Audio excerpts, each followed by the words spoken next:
నమస్తే welcome to Leo news. Jaganmohan Reddy హయాంలో దేశం మొత్తం మెచ్చినటువంటి MDU వ్యవస్థను తీసుకొచ్చాం. తద్వారా అప్పట్లో రేషన్ బియ్యం బండ్లు ఇళ్ల వద్దకే వెళ్ళి రేషన్ ఇచ్చేవాళ్ళని, ఇప్పుడు రాజకీయ కక్షలో భాగంగా ఆ వ్యవస్థను కూటమి ప్రభుత్వం రద్దు చేసింది అని చెప్పి వైసీపీ ప్రచారం చేస్తోంది. దీని ద్వారా దాదాపు 9,000 మందికి ఉద్యోగ అవకాశాలు కూడా ఉపాధి అవకాశాలు పోయాయని చెప్పి ప్రచారం చేస్తున్నారు. మరి ఎవరైతే వృద్ధులు ఉన్నారో వాళ్ళకు మాత్రమే రేషన్ బియ్యం ఇంటికి వెళ్ళి ఇవ్వడం జరుగుతుంది. మిగతా వాళ్ళందరూ కూడా రేషన్ దుకాణాల వద్దకు వచ్చి తీసుకోవాలి. ఆ విధంగా ఇప్పుడు కూటమి ప్రభుత్వం చేస్తుంది అని చెప్పి వైసీపీ చేస్తున్నటువంటి ప్రచారాల్లో నిజమేంత? ఇలాంటి విషయాలు తెలుసుకుందాం. మనతో పాటు ఉన్నారు senior political analyst Appasani Rajesh గారు. నమస్కారం సార్. సార్, జగన్మోహన్ రెడ్డి గారు MDU వ్యవస్థను తీసుకొచ్చారు. ఆ వ్యవస్థను ఇప్పుడు కూటమి ప్రభుత్వం మంగళం పాడింది అంటున్నారు. గతంలో మనం చూసాం రేషన్ బియ్యం కోసం అని చెప్పి బండ్లు పెట్టి తద్వారా వేరే వాటిని రవాణా చేశారని, విదేశాలకు బియ్యాన్ని తాళించారని రకరకాల పుకార్లు వచ్చాయి. సో ఈ వ్యవస్థ ఏదైతే ఉందో ఇది కూడా ఒక పెద్ద మాఫియా అని కూడా ఇప్పుడు బయటకు వచ్చినటువంటి పరిస్థితి. మరి దీన్నేమో దేశం మొత్తం మెచ్చిన వ్యవస్థ అని చెప్పి ఇప్పుడు వాళ్ళు ప్రచారం చేసుకుంటున్నారు. సో ఎలా చూడొచ్చు అంటారు? మీరేం చెప్తారు? అంటే వాస్తవంగా జగన్మోహన్ రెడ్డి గారు తాను ప్రభుత్వంలోకి వచ్చిన తర్వాత పాలనాపరమైన సంస్కరణలు తీసుకొస్తున్నాను, సంక్షేమ పథకాల లబ్ధిదారుల డోర్ స్టెప్కి నేను అందిస్తున్నాను అని చెప్పని ఆ ప్రచారంలో భాగంగా ఏం చేశారంటే మొట్టమొదట వాలంటీర్ వ్యవస్థను తీసుకొచ్చారు. ఈ వాలంటీర్ వ్యవస్థను తీసుకొచ్చినప్పుడు ఆయన చెప్పింది ఏంటి, ఈ రేషన్ పంపిణీని కూడా వాలంటీర్ వ్యవస్థ ద్వారా లబ్ధిదారులు ఇళ్ళకి చేరుస్తానని చెప్పారు.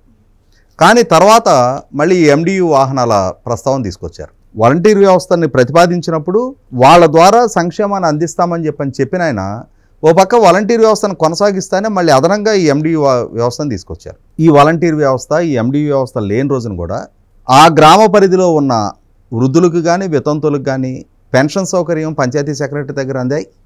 ఆ గ్రామంలో ఉన్న రేషన్ కార్డుదారులు అదే గ్రామ పరిధిలో ఉన్న రేషన్ డీలర్ల దగ్గర నుంచి వాళ్ళ రేషన్ తీసుకున్నారు. ఇవాళ ఒక గ్రామ పరిధిలో హార్డ్లీ 1/2 కిలోమీటర్ నుంచి 30 కిలోమీటర్ దూరంలో రేషన్ డీలర్ ఇల్లు ఉంటుంది. అక్కడికి వెళ్ళి రేషన్ తెచ్చుకోలేని స్థితిలో గ్రామీణులు ఏం లేరు. అయినా సరే జగన్మోహన్ రెడ్డి గారు మీరు ఇళ్లలోనే కూర్చోండి, నేను మీ డోర్ స్టెప్కి సంక్షేమాన్ని అందిస్తాను అని చెప్పని ఈ వ్యవస్థను తీసుకొచ్చారు. సరే, ప్రజలకి మరింత వెసులుబాటు కల్పిస్తున్నారు కదా అని చెప్పని ప్రజలు కూడా ఆలోచన చేశారు. కానీ వాస్తవ రూపంగా వచ్చేప్పటికి ఏం జరిగింది, ఇవాళ ఒక రేషన్ డీలర్ దగ్గరికి ప్రభుత్వం నెలకి సుమారుగా 7,000 రూపాయలు కమిషన్ చెల్లిస్తుంది. ఈ వ్యవస్థను తీసుకొచ్చి మొట్టమొదటగా 9,260 వాహనాలు కొన్నారు.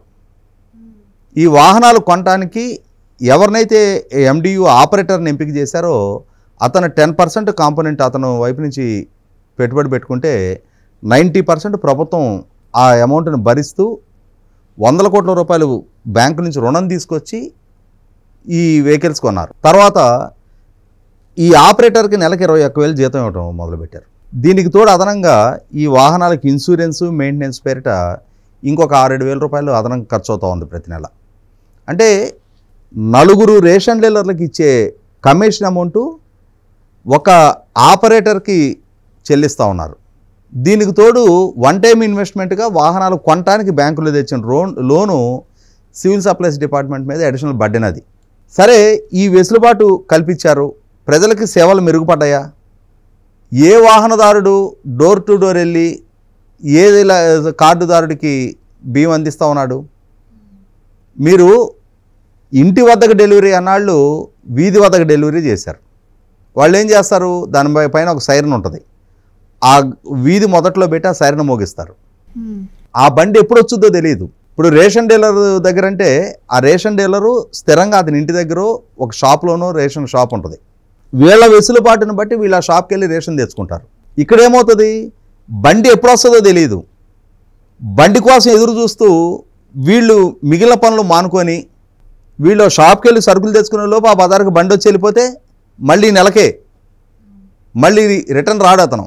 అంటే ఒక రకంగా ప్రజలకు అసౌకర్యం మొదలైంది, ప్రభుత్వానికి భారం మొదలైంది. దీనికి తోడు యాడ్ అడ్వాంటేజ్గా మీరు ఇందాక ప్రస్తావించిన ఈ బియ్యం అక్రమ రవాణా, కార్డుదారులకి 43.5 రూపాయలు ప్రభుత్వం నుంచి ఒక్కొక్క కిలో బియ్యం పంపిణీ చేయడానికి ఖర్చు అవుతూ ఉంది. ఏమవుతుంది, ప్రభుత్వాలు కూడా ఇందులో కొంచెం పునరాలోచన చేసుకోవాల్సింది ఏంటి అంటే, కార్డుదారుడు వినియోగించుకునే బియ్యాన్ని కనుక ప్రభుత్వం రేషన్ షాపుల ద్వారా అందివ్వగలిగితే వాళ్ళ ఇంట్లో వండుకునే బియ్యం కనుక వాళ్ళకి రేషన్ కార్డు ద్వారా దక్కితే వాళ్ళు ఒక గింజ కూడా బయటకు అమ్మరు. కానీ ఎప్పుడైతే ఇంట్లో వినియోగించుకొని క్వాలిటీ అంటే ఇవాళ ప్రతి కుటుంబం కూడా లైఫ్ స్టాండర్డ్స్ మెరుగుపడ్డాయి. ఇవాళ కూలీ నాలి చేసుకునే వాళ్ళకు కూడా ఆదాయ వనరులు పెరిగాయి.